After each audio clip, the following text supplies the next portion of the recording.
As a protagonist of Shadow of Chernobyl, and being in the other two games of a trilogy, it's evident that Strelok is the most important stalker within the zone. He's one of a few to travel to the centre of a zone and live to tell the tale, and one of a few to be able to work alongside a multitude of people and factions. The finer details of who Strelok is and what he does can be better understood when we consider information he leaves within the zone, as well as his friends and accomplices who have helped him throughout his journey. It's clear that Strelok has been in the zone for a long time, given that from Clear Sky, the first game chronologically, Strelok is a veteran.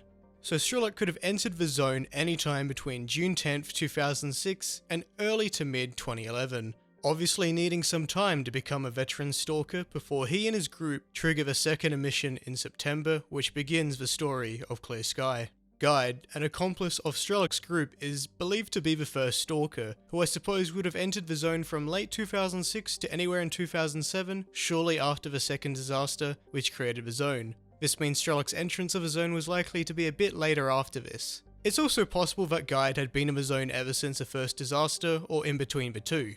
So I'm going to say that Strelok would have entered the zone from 2008 to 2010. It's hard to find concrete evidence giving a specific year though, so if you have a better date, let me know. So Strelok is in the zone for a few years, and along the way he makes three important friends: Doctor, Fang, and Ghost.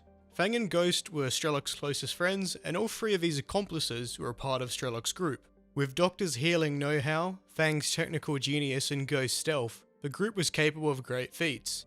With the help of Guide, Strelok's group could bypass the Brain Scorcher and make it to the CNPP.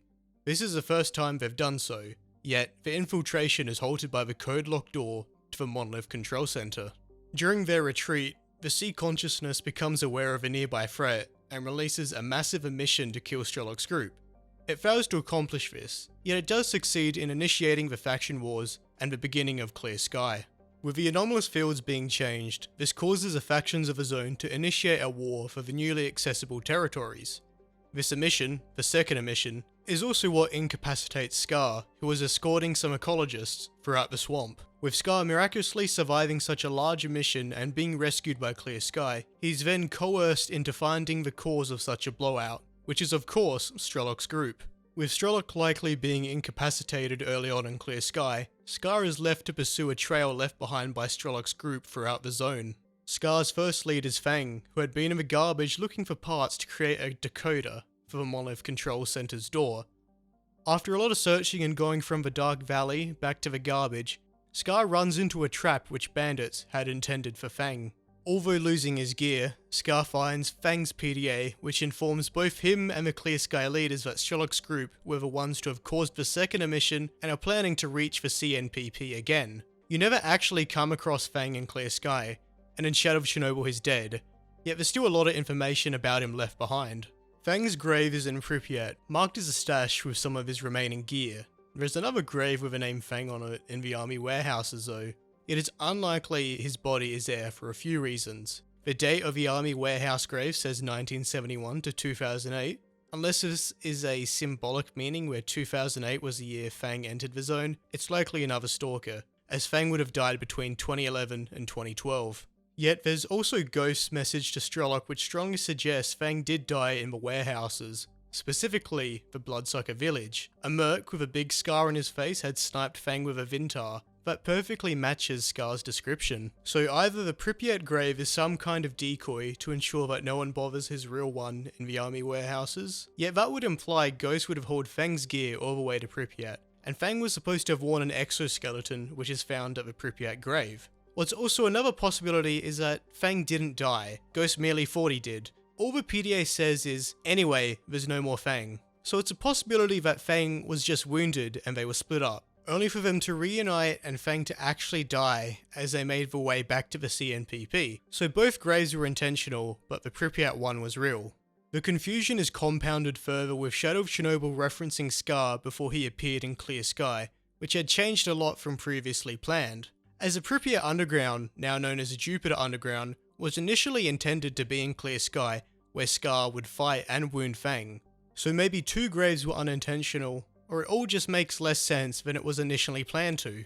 In Cooler Pripyat, we also have some notes mentioning Fang. There's the one he writes to Strelok and the one he receives from him. Fang's note mentions that he's left for Finnish Dakota and Pripyat, and that he and Ghost were heading to the Agroprom. The note to Fang mentions that he cannot wait any longer, as there's a squad tracking him and that is heading to the sarcophagus. Finally, there's also the note to Ghost. He managed to stop Scar from tracking him and is gonna meet Fang. Given that you can find these messages in any order, it's hard to tell which was made first, but they all roughly outline the ongoing story of Clear Sky. It also shows that the group members were all independent, but still maintained a trustworthy friendship. Speaking of the story of Clear Sky, after a lot of back and forth and Scar doing chores, in Yanta he discovers from Sakharov that the prototype Psi helmet is giving off a signal from a red forest. Scar proceeds to chase the signal, but gets ambushed by some loners while Strelok blows up a tunnel and heads further towards the CMPP. Finally, you have the clash at the CMPP, where Scar disables Strelok's protective headgear, which is then followed by another massive emission, incapacitating most nearby. This has Strelok turned into a sea consciousness agent, and Shadow of Chernobyl begins as his death truck crashes in the cordon.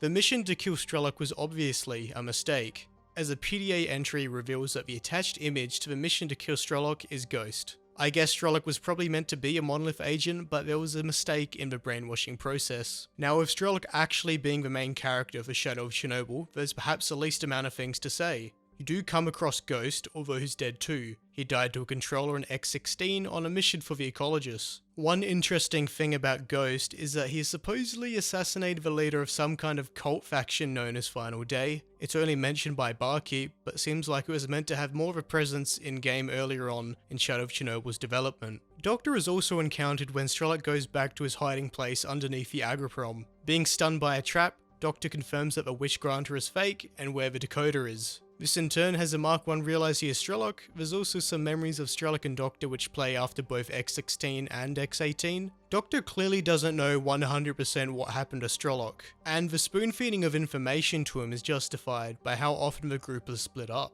And given that all the group's notes in Call of Pripyat are untouched, it's obvious Strelok didn't know where the Dakota was, nor what happened to Fang. After this, we then have Strelok finishing the story of Shadow Chernobyl and destroying the sea consciousness, given the true ending. And speaking of the true ending, meeting with Guide is necessary to do so as he tells Strelok that Doctor is back at their hiding place under the Agroprom. Although Guide is an associate of Strelok's group, I don't think he's an actual member. If he were and knew Strelok more, I feel that when they meet up, he'd have much more to say. Anyway, in Call of Pripyat he doesn't appear, but is the one who helped guide the Stingray survivors to Pripyat, as well as Strelok to the laundromat. And that is pretty much it for the adventures of Strelok and his group. This was originally meant to be just a video on Strelok, but I felt it was worthwhile looking into all the things that happened relating to his comrades as well.